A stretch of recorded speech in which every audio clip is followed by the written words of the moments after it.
us. Remember, new episodes premiere every Monday, Wednesday, and Friday at 8 p.m. on TV 15 and across other social media platforms. I'm Jasenia Lassiter, wishing you a wonderful week. Stay friendly, St. Martin.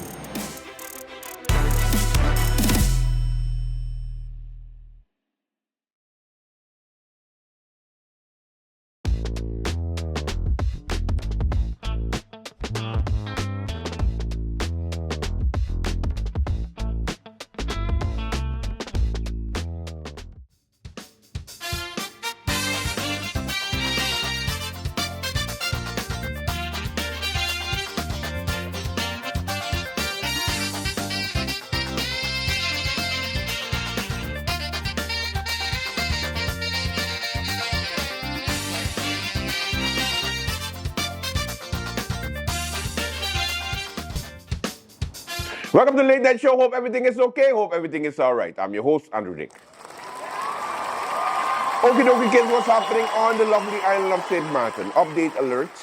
I requested information from the Prime Minister's office today concerning the screening process for the ministers, at least the incoming ministers, and the existing ministers, you know, for the Marcelina II cabinet. And we have an update. The update is the screening is still taking place.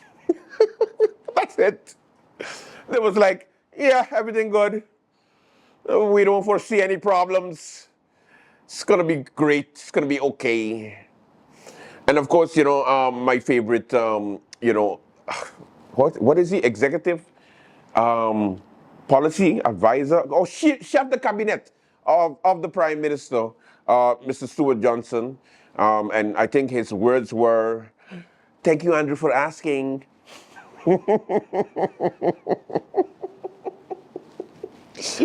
I was like, okay, Stuart, no problem.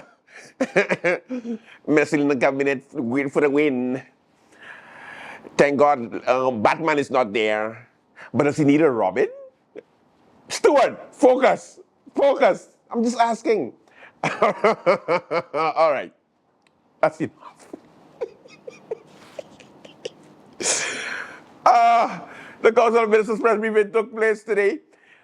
Whoa, child, the amount of tea that I had to pour into my cup and I had to sip and ask the question, wait, what? Let me tell you something. Tea was hot. We're going to start off with Batman. Batman looked like he's cleaning up before he leaves. So then he just leaves it on the lap of the new Minister of Justice and also Education, because he just cleaning up, like going left, right, and center and going like, okay, yes, fire this one. All right, hire this one. All right, this is what we're gonna do. Oh, okay, by the way, we're gonna open Martin Luther King School because nobody going to say that Batman ain't open it. About damn time. First, let me start off with what is going on in justice. Pete, we're going to strictly stay in the justice lane because Lyndon Constantine Lewis had a speech where he informed us as to what's happening. Somebody had some sexual harassment at the prison and there is an investigation going on. Whoa! And it's the management of the prison? What's going on? Does it really mean that not everything is okay? And not everything is 100% with the management of the Point Blanche prison? What? The prison just run very smooth and great? What possibly do we need to investigate at the Point Blanche prison? I know we ain't had no lawsuit recently. I know that the conditions are amazing because Anna Elaine Richardson makes sure that she did it right. Oh, I miss Anna. All right, let's go to Lyndon. Last week, Minister Sabo, our Kingdom Relations representative, visited the current facility to review progress on the new detention facility that will serve our island. This project is crucial for our justice system and is being done in two phases. Phase 1. This stage focuses on the designing and the procuring both transitional and long-term detention facility. It has been fully financed by the Ministry of Interior and Kingdom Relations, BZK, representing the Netherlands. Phase 2. This is the construction phase, which will cost approximately 51.6 million United States dollars. St. Martin is stepping up to co-fund this phase, showing our commitment to improving detention conditions. Right now, the agreement is being reviewed by St. Martin, BZK, and UNOPS. We are finalizing feedback, and UNOPS is working on establishing a clear timeline for St. Martin's contribution. This project is essential for St. Martin's future, ensuring we have a safe, functional detention facility that meets modern standards. Meanwhile, in education, who's coming in for education, culture, youth, and sport, Pete, for the new Messalina cabinet? I think education supposed to be... Hold on, I gonna come. Don't scream at the TV. You're gonna look crazy. Oh, education, culture, youth, and sports. Because it's not Sam for sure. That's what do you call it? Sam get Minister of Justice. Education supposed to be. Yeah, no. I had to go and write and check to see, because I know Melissa must be going like, really, Andrew, really, you know I have an agenda. Agenda to become the minister. Ha-ha! Oh yes, so the new Minister of Education going to be Melissa Gums. What's her middle name? I wonder what's her middle name. She look like a Shirley. Melissa Shirley Gums. Or I need a good butch name. Give me a good name, no? Or what about Melissa Stephanie Gums? No, she don't look like a Stephanie? Yes, she don't look like a Stephanie. She look like a Merlin?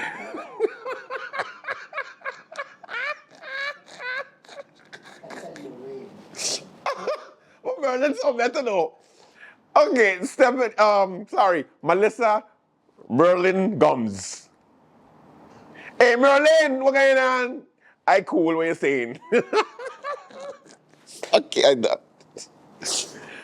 Oh, we got Melissa Francisco Gums.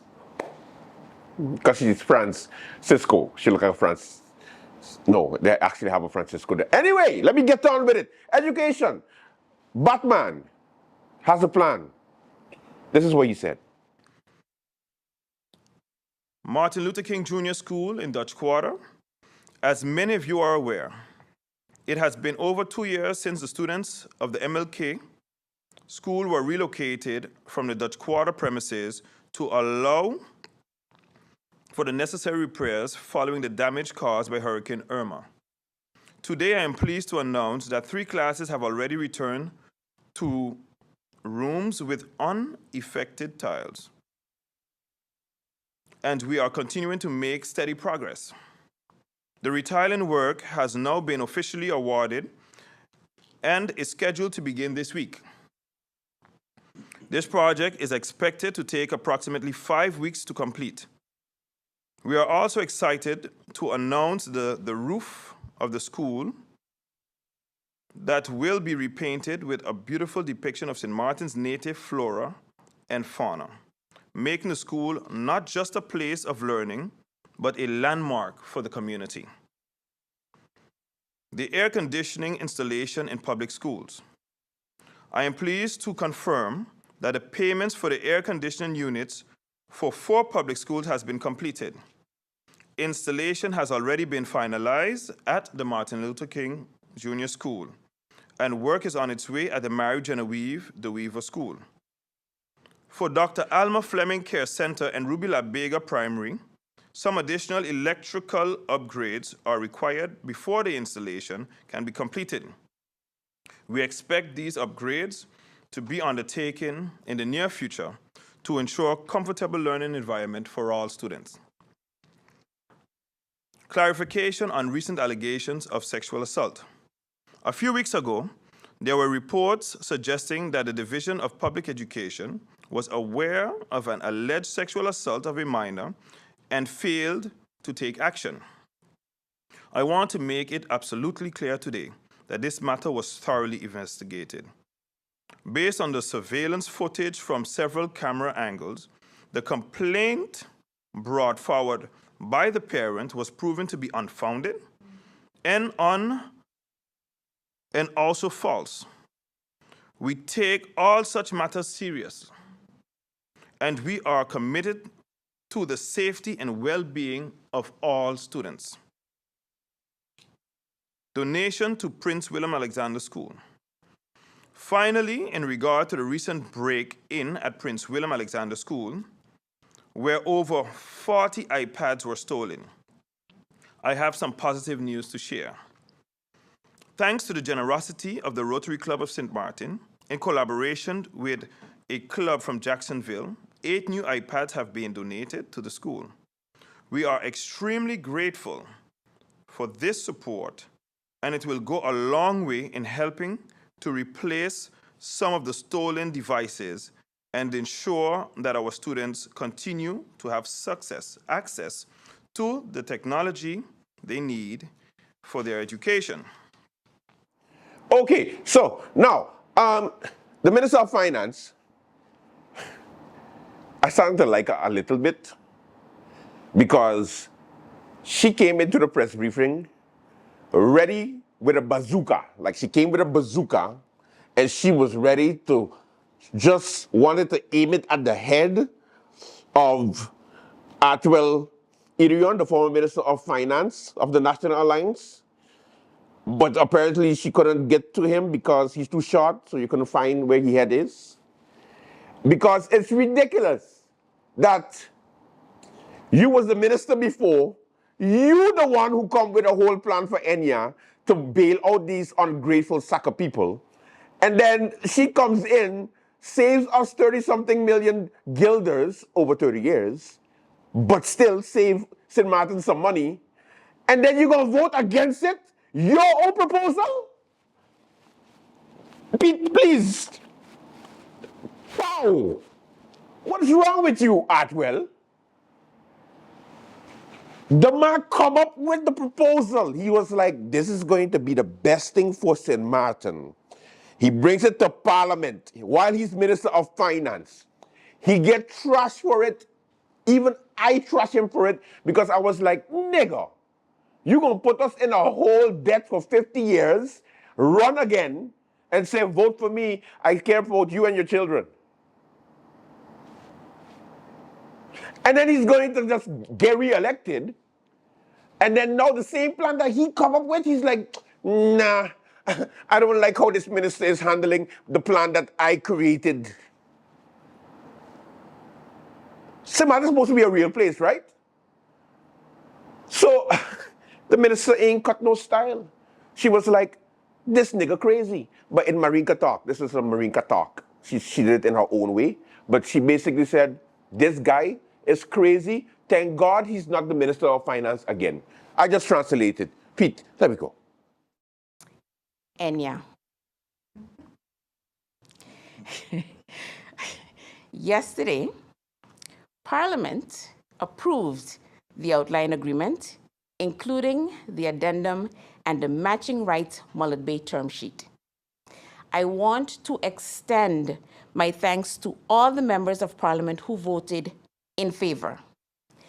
The most surprising vote came from the former Minister of Finance, the Honorable MP Artwell, who voted against an improved solution that he originally brought to Parliament. Moreover, he is the one who signed off on tying the COVID loans interest to the Enya solution and now voted against it. His explanation was that he was uncertain about the stance the Parliament of Curacao would take. I strongly believe that it is unacceptable to allow the people of St. Martin to bear the costs for BES, Suriname, and ENIA's operational expenses simply because of uncertainty regarding Curaçao's decision. As Minister of Finance, my priority will always be to safeguard the interests of St. Martin. We must stop worrying about what others might do and have the courage to stand firm for the benefit of our country and its people. Are you looking for a boat? Do you want to chill on a nice, convenient, cheap boat? Well, the government of St. Martin got your back. If you always thought about having a boat, if you always thought about sailing and enjoying the nice, quiet sea of St. Martin, well, the Ministry of Romy has a boat for you. Just call or email the minister who sees the people in boat and is putting it up for sale.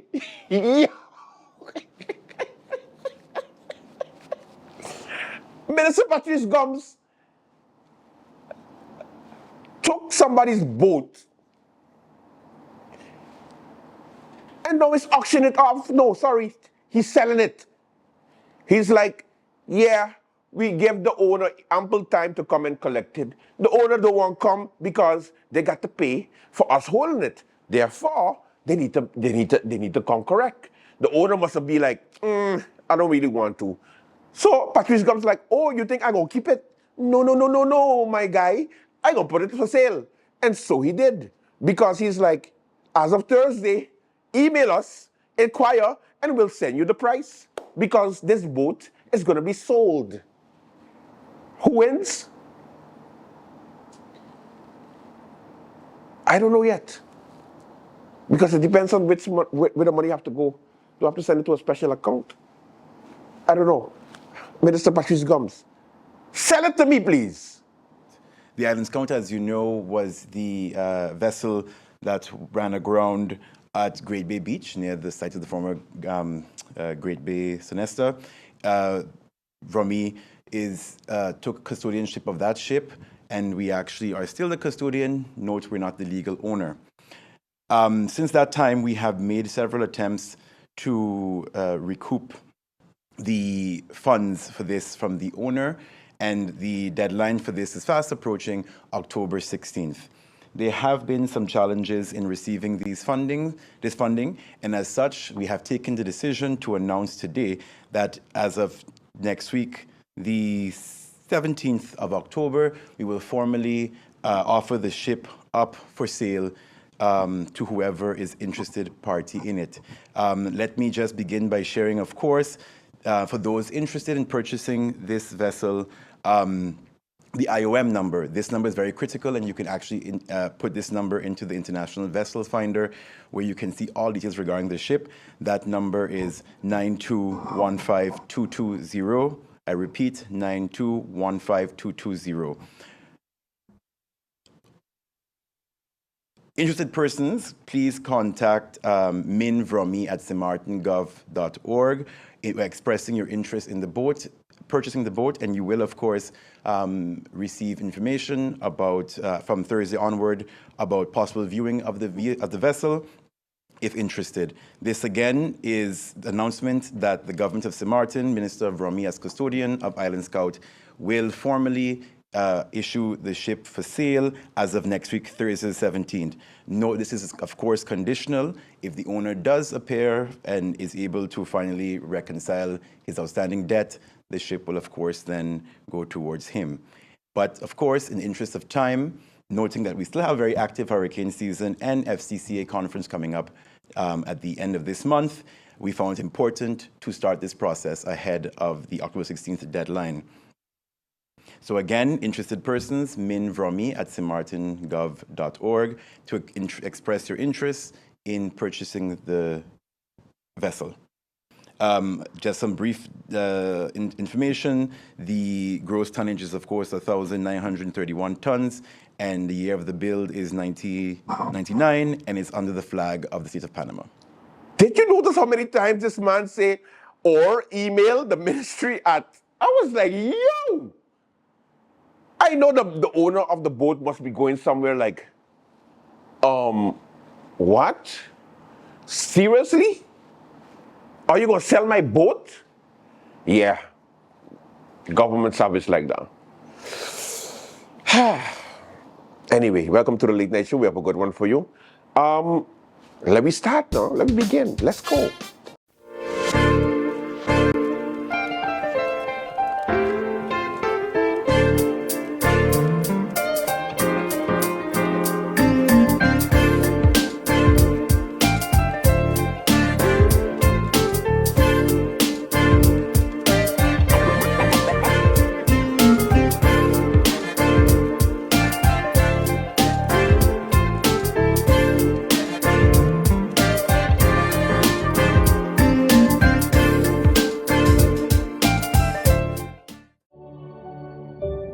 You've dreamt it. You've worked hard for it. And now you've got it. You deserve to enjoy the fruits of your labor and know that you're covered in case of a disaster, like an unexpected fire or a vehicular collision. At Magical Insurances, we focus on settling your claims quickly and fairly so you can get back to enjoying your life. Magical Insurances, fast, fair, and always there. New Gen. She my gang. Let's get ready for the party. Girl, why you body? Get ready for the party. Girl, why you body? Let's get ready for the party. Girl, why you body? Get ready for the party. Girl, why you body? Where the party tonight? Someone tell me where the party tonight. Where the party tonight? Someone tell me where the party tonight. Where the party tonight?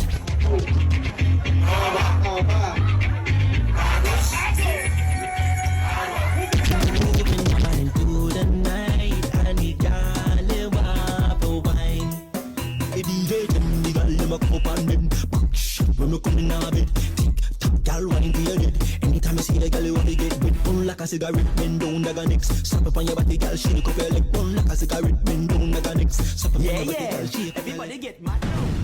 At GEBE, we take the safety and quality of your water seriously. Every day, our dedicated sample collectors venture into the field, visiting the places that matter to you: water tanks, school, supermarkets, home, and high-risk areas. Once these samples return to our water quality lab at KB, they embark on a journey that safeguards your well-being.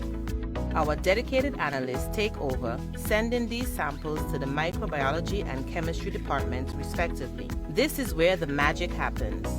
We test for a range of parameters, and we do this every single day, no matter what, including holidays and weekends. In our microbiology department, we focus on two major tests targeting various bacteria.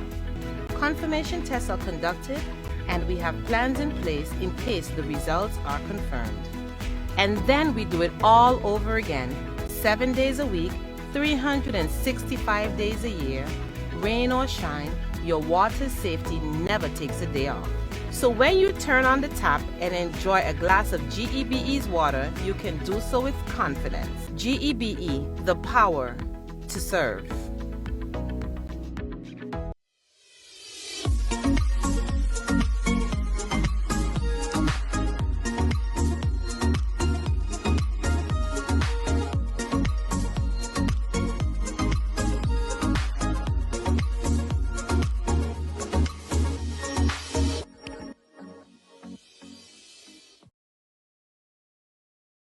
All right. One of my favorite times is also the question and answer session of the Council of Ministers press briefing.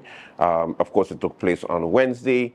Questions were asked to the three ministers that were present, and it was pretty interesting answers. Yeah, take a look. Good morning. Good morning, Minister.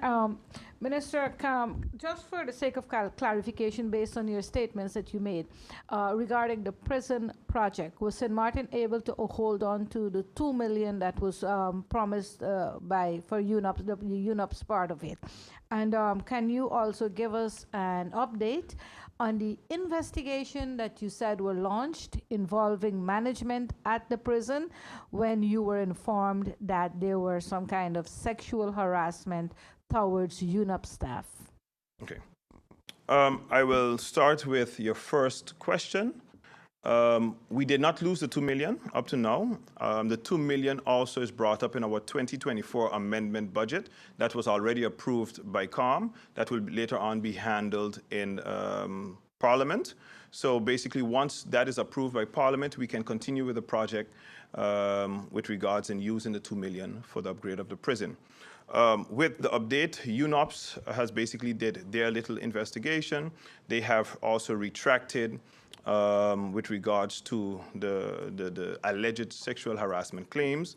But also, like I said, there are also matters within the prison that we are still busy, how you're saying, we are looking into it, investigating it. And of course, if action needs to be taken, it will be taken by this minister. Thank you, Minister, and thank you, Bibi. I would now like to invite MLE of Isle 92 Radio. Good morning, Minister. I have two questions for you. One is going in and out of St. Peter's in the morning towards the schools is always a challenge with traffic. Previously, there used to be officers on the road helping to manage the traffic flows, and for some time they haven't been visible. Is that a conscious decision from the ministry not to have officers on the road guiding and regulating traffic in the mornings? Well, it's good that you mentioned this, Mr. Lee, as I have no knowledge of it. I'm used to seeing the officers at the junctions of Zaker Scott Road and also on LB Scott Road doing the road management. If that is not the case in recent events, I will take it up with the Chief of Police in conjunction with the Secretary General of Justice. Great. The second question is, littering is prohibited by law. I remember there are some ordinances regarding littering. I see the companies cleaning on the roadsides, and it's very frustrating. You see them cleaning, and then the next day already there's garbage on the road. Is there ever anyone who's fined or apprehended for littering and perhaps stopping the constant flow of garbage onto the roads? And is that something that falls under justice? It does. What we have to do is bring an awareness, again, about littering. I remember when I was a young kid, I used to see the signs about littering. I do not see them anymore. As a police officer, as a former police officer, I've never stopped anyone or arrested anyone or fined anyone for littering. I do also think it is something that needs to be taken up, as I really think that the police also needs to enforce such once seeing it. Thank you, Rulaika. I'd like to have the Minister of Finance, please. Yep.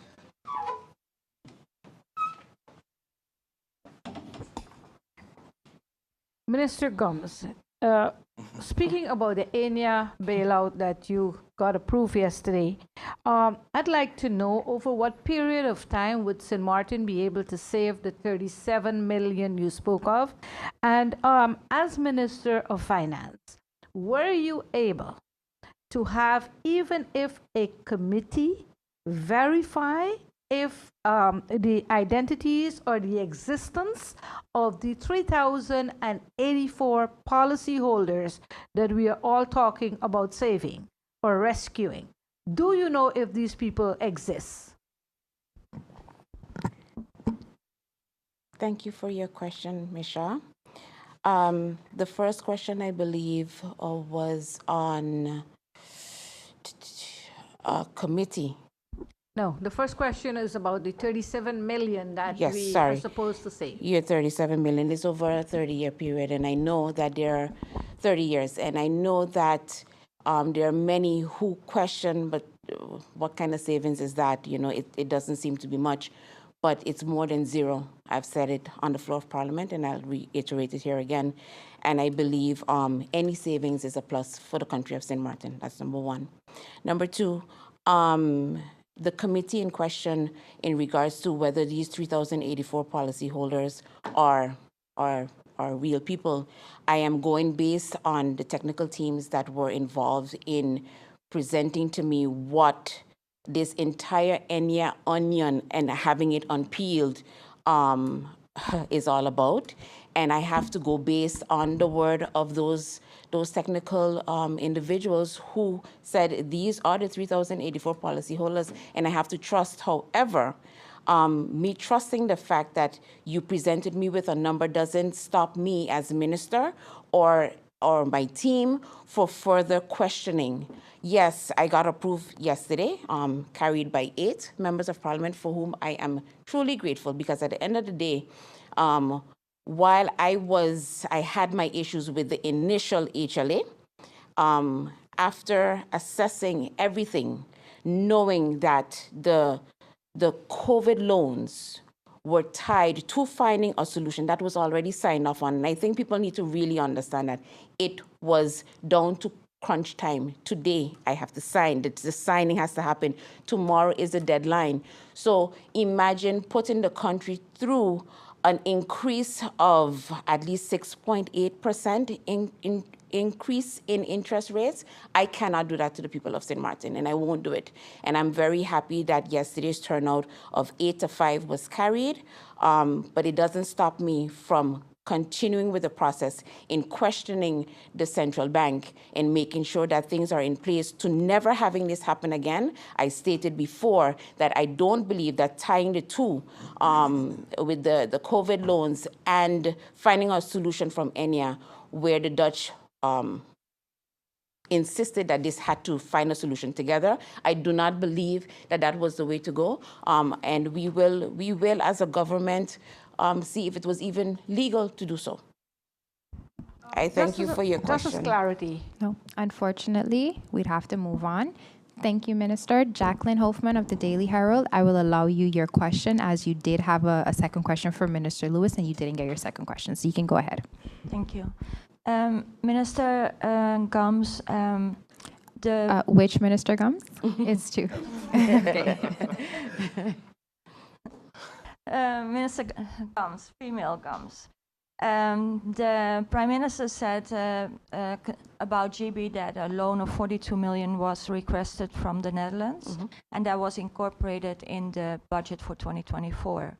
How does that work if the negotiations for the conditions for the loan will come later? So how he said that it would be incorporated, and later he would sit with the Netherlands to talk about the interest rate. I can't answer in terms of what the Prime Minister said in reference to later. What I do know is that based on the budget amendment, this is very key. We have 3 things specifically that needs the attention. The prison is one of them. The GEBE and the 3 generators amounting to approximately 75 million guilders, and also mental health foundation. So those things are definitely impacted based on Budget Amendment 2024. Okay. Thank you, Minister. Then the Enya question, you said that this is all due to a long-standing problem with the supervisory role of the central bank. There are a number of cases from people on St. Martin against local banks, and those might have been prevented, and the auction of properties and giving mortgages to people who were already had mortgages before and were not able to pay it, and it was the property was auctioned off, still getting mortgages from banks. What can you do, or what can government do to improve the supervisory role of the central bank, and also complaints and questions from people on St. Martin to the central bank for those to be answered? Thank you again for your question. I think those concerns, as well as any other concern that persons may have towards the central bank, should be therefore brought forward to the minister in question, so that we can definitely look into these matters as a government to see how we can mitigate any issues that persons may have with, whether it's mortgages, you name it, with whatever issues that they may have with banks on St. Martin. And I think we can only do so once we officially know the complaints, officially know what the issues are, and then we can bring them up with the central bank and see how we can definitely mitigate. Thank you. Thank you, Minister. Emily? So first, a clarification question. So regarding the 42 million that's in the budget amendment, does that mean that government is borrowing the money from the Netherlands? And is that an indication that GB then is not in a financial situation where it can go on the market to secure that loan on its own financial strengths basis? The answer to your question, Mr. Lee, is yes. We are borrowing the 42 million, and GB is not in a financial position to handle this matter on their own. Okay. My question for you is the General Audit Chamber recently published a report, and they mentioned that they found unclear policies which can lead to an inconsistent treatment regarding assessments that are issued. What's the ministry's thoughts on the report, and do you have a plan of action to address the points that were brought up in their report? Thank you for your question, Mr. Lee. I briefly looked at the General Audit Chamber's report. I haven't gone into much detail understanding everything that was at play at the moment, but I will definitely dive into it more so that I can come back to you with a proper answer as to what we plan to do about these assessments in question. Thank you, Minister Gums. That brings us to the end of our question and answer session for Minister of Finance, Marinka Gums. I would now like to invite Minister of Romi, Patrice Gums Jr. Bibi Hatsha, you have the floor. Thank you, Rulaika. Minister Gums, Romi, there are reports that there is still mold in this building and that there are several servants that got ill because of mold, some that are even working from home. What are you doing as the Minister of Romi, Deputy Prime Minister, to rectify this issue? Thanks, Ibi, for the question. The question actually, there is no role for the Minister of Romi formally, legally, in terms of the maintenance of this building. Maintenance of the building, the mold, that all falls under the Prime Minister. So I have to have him to answer that question, and we send it to you directly in terms of his initiatives and what he's doing with the Ministry of General Affairs, as well as ZV, regarding the continuous mold issue that has been an issue for a number of years in this building. Yeah. Thank you, Minister Gums. Thank you, Bibi. Emily, you have the floor.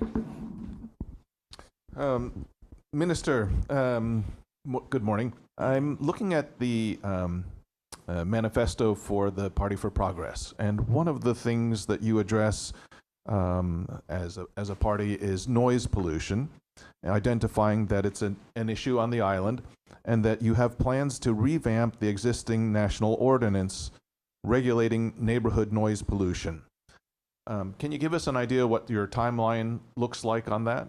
Yeah, so great. I think definitely it's something that we have written down, and it's very dear to us, particularly because, again, it's what I guess it reference across what I just said about sort of a shared community in society. There's a number of complaints over a number of years regarding sort of nightclub institutions, bars that play excessive amounts of music. We've actually, in discussions recently, received a request from one institution in particular to increase the decibel levels in their area. The first thing you have to remember is that with everything that is noise, it requires a hindrance permit. I think we often think of permits as just being to build. Permits are everything from when you require a generator, when you want to play music very loud, when you want to excavate land. The common practice in St. Martin is that no one ever really applies for those permits. Nightclubs do because music is quite obvious, but most permits are not requested when it comes to things like hindrance for noise. In terms of strategy, there is discussions ongoing as to how we address this in legislation, for example. But I think it's important to also realize that you need to basically have we need to basically address the fact that there are very limited use of hindrance permits. For example, generator noise, you're supposed to request that. And if you have any changes, for example, to the type of generator you have, for example, which is a very common one now that everyone is using generators because of GB, you have to actually request a new permit if you have increased levels of generator noise, which I think has been one of the complaints that have come out across the board to me in the last couple of weeks. Any use of generator does require a hindrance permit. I know it's not very common to request one, particularly for individual homes, but it is a requirement, and that has to be followed. In terms of a long-term strategy to address it, that's something that we have to sit down and outline, but in the last couple of months, it hasn't been given sort of the legislative attention it needs to get in the long term. Do you have a timeline? No, not a time, no.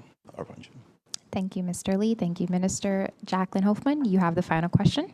Minister, could you please follow up in writing on the request about the farewell granting of permits by the former Minister Doran regarding the May 2 permit for the Character Beach? Yes, actually, I can share some information with you now on that.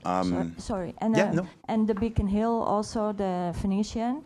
And I wanted to ask something about the permits. Building permits are granted for 1 year. And the previous minister said that is, he's not taking that very precise. But that would affect your co-minister in the budget because there is some money attached to these building permits that has to be paid. Also for the civil works permit. And last year there were only 10% of civil works permits in relation to the building permit issued. That doesn't jive really well. So is this year going to be attained to, or can people buy a piece of land, request a building permit, and then later, years later, start building? Yeah, thank you so much. So let me address the first few questions regarding existing building permits. One for the property, the project next to Character. Indeed, a permit was issued for that May 2nd, I believe. It's important to note that permits can be issued, but what is the purpose of the land? If you look at the May brief, so the sort of the piece of the regulating document, that piece of land, it's actually for a single dwelling or a trailer bungalow. It's not necessarily for a commercial enterprise.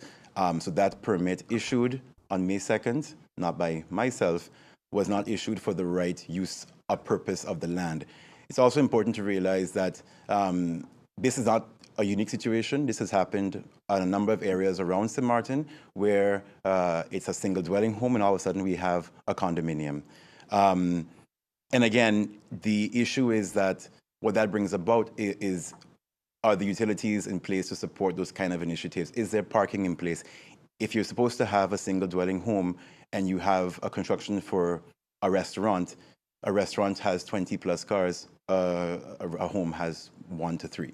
So, and it starts impacting infrastructure, starts impacting your neighbors. So again, it's been issued, permitted, but the use of the land is incorrect. Something we have to actually review, because the question now becomes, do you start penalizing persons who have received previous permits as well? Or do you now move forward with actually adhering to your own rules and regulations within government? Regarding the Phoenician, the Beacon Hill, the prior Beacon Hill case, of course, that's something that we are having discussions on, because we have been unable formally to identify who the new owner is of the property. The project was approved and then the permits, the product was sold. The site was sold to a new developer who we're trying to formally get the information of. And then thirdly, I think your third... The duration of the building permit. Yes, exactly. Yeah, so then building permits are indeed valid for a certain amount of time. They've never been enforced as such. It's a discussion we're also trying to have as well, because I've received this morning, for example, a letter dated September 20th that came to me now this morning, October 9th, requesting a further extension of an existing building permit in an area, which has been issued quite some time ago. For me, it's a question of, it's a case by case. Why is your building permit, why are you not fulfilling your building permit? Is it an issue of financing capital, or is it you're speculating and trying to sell the building permits with the land later on for a higher price? This is also what we're seeing too when it comes to government-owned land. Persons are getting government-owned land. They're supposed to develop it legally to sell it over, and they don't sell it, they don't develop it, but they want to sell it. It's speculation. You're paying $1,500 guilders a year sometimes for a piece of land and selling it for $400,000 US. So The question becomes, is the billing permit not being used for a specific reason? For example, the request I have relates to the fact that this is a billing permit issued for quite a big development, and noting the energy crisis going on, they wish to not proceed to develop until it's until basically we've come out of this crisis. So that's the request being made for that development.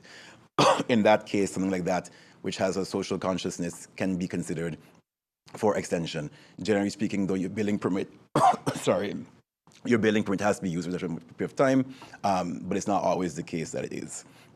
How that's handled, I think, has to be a case-by-case basis, but there is a legal basis for within 1 year.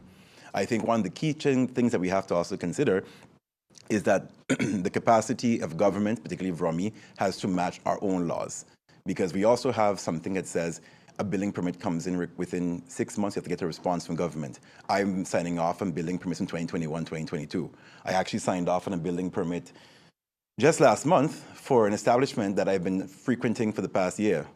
So something has gone wrong in terms of, yes, there's laws, but if government doesn't have the capacity to fulfill the laws, we have to also look at ourselves and say, you know, we can't keep punishing people if we don't also hold out oneself accountable at the government to make sure that we actually can fulfill what we legally require. Time for a commercial break. When we come back, more late night. Stay with us.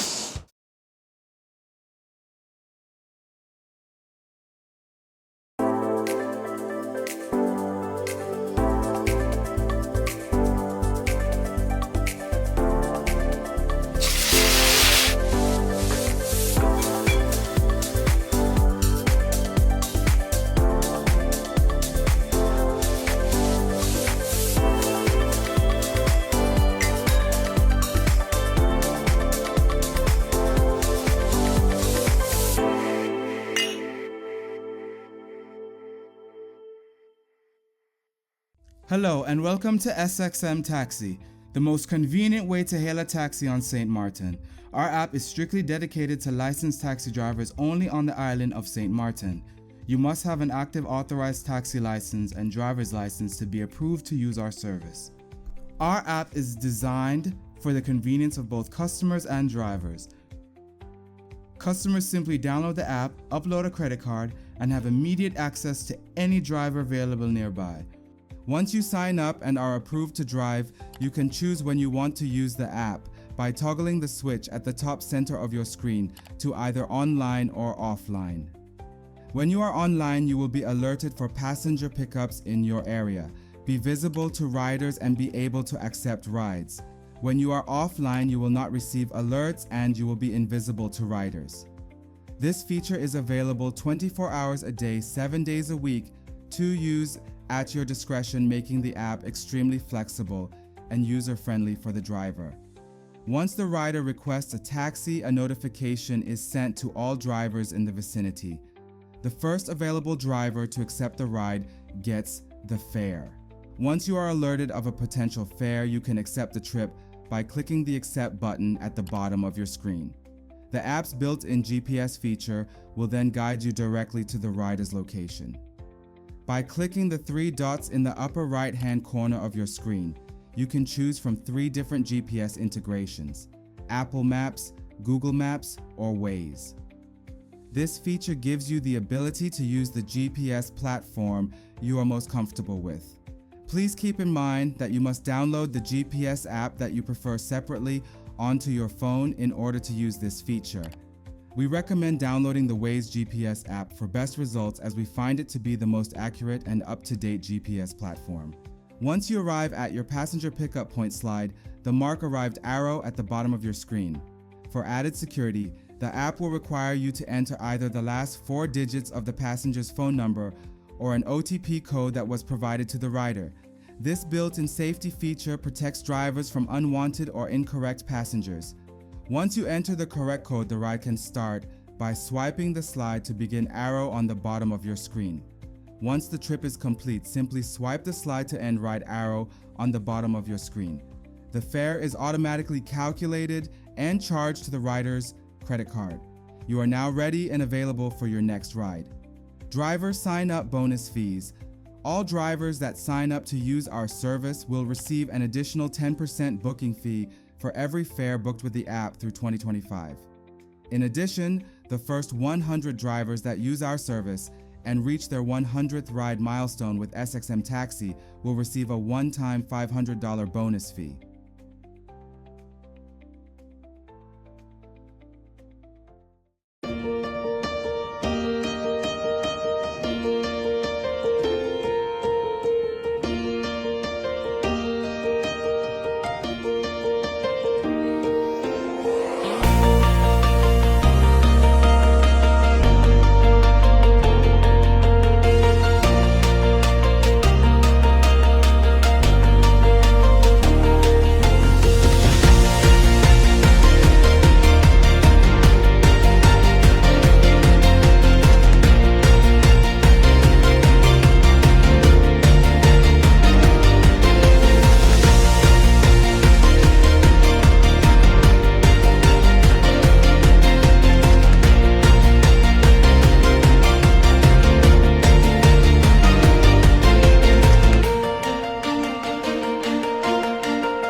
Did you know I just signed up for Flex by Telem?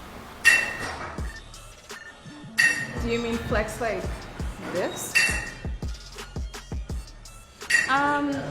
Definitely not that. Do you mean flex like this? No, definitely not that. Do you mean flex like this? No, definitely not Flex like that. Telem's Flex is a mobile plan that adapts to your needs. Each month, I get a preset monthly fee that has a set amount of data, SMS, and minutes. So I know what I'm getting. But say goodbye to overages and bill shock, because when I go over my postpaid plan, it switches to prepaid. So I have the flexibility to top up what I need when I need it. I'm in complete control. My budget, my rules.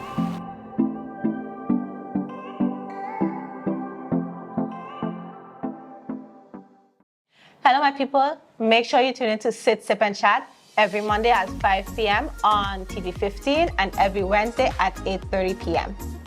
And make sure tune in to the Late Night Show with Andrew Dick from Monday to Friday at 10 p.m. with a repeat in the afternoon for no reason. In the afternoon, the Late Night Show at 3 p.m. Thank you, TV 15. Thank you, TV 15. Make sure to tune in. Make sure to tune in to the Late Night. And Sit, Sip, and Chat. Late Night.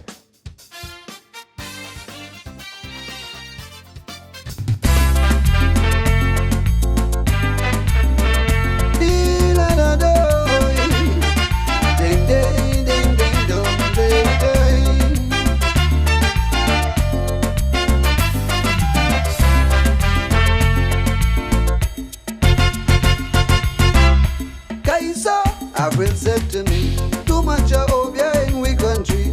On internet and every newspaper, advertising psychics all over. Frustrated men, desperate women, taking all kind of money given to them.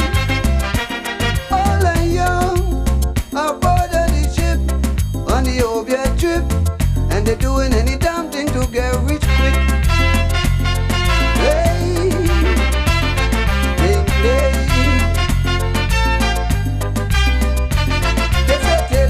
Doing well, now UTS got them catching hell.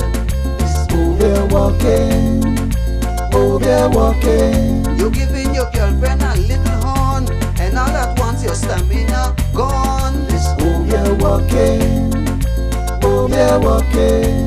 Then they say how Michael was guilty and still get away from Louis.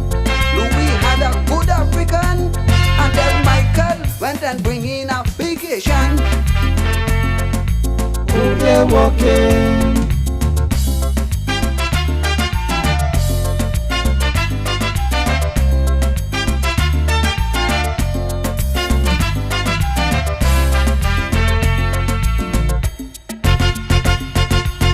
I say, people, listen carefully to the old folks of this country, and you're gonna get a good history from the backbone of what used to be local business that was doing fine. Now down the line, they can't make a dime. St. Martin business and all of she money and land only going into foreign cash man.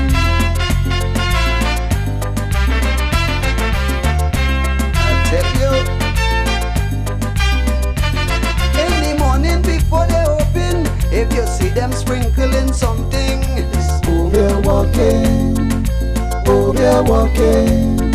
And if you see Mr. Owner shaking a bottle down in the corner, oh, they're walking, oh, they're walking. And don't think it's jogging, they're jogging when they're out all night like they're walking. And they on the beat for the morning with a nap. It's a zombie they're trying to catch. Oh, they're walking. Hey!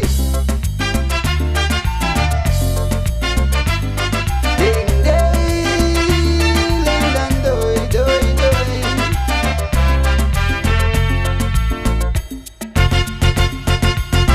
Investors controlling the future, and look how they abusing power, overpricing to bust we all.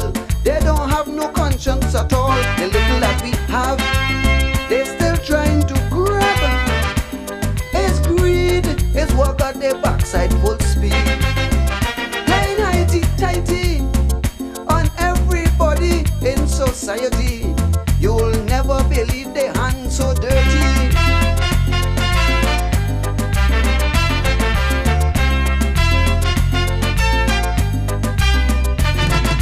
Influential and wealthy, and they cannot enjoy the money. Oh, they're walking, oh, they're walking. If you and your woman was sweet and tight, now every night is a fuss and fight. Oh, they're walking, oh, they're walking. God makes, get up and gone. Some say it's obvious, some say what's on. Boy, them big shot deep in it too. So now we know what them school children say is true. Oh, they're walking.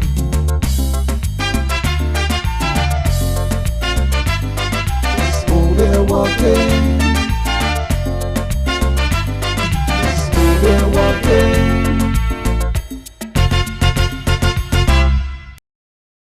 That is it for the late night show. Thank you so much for watching. Until tomorrow, do have a safe and pleasant one. Bye-bye.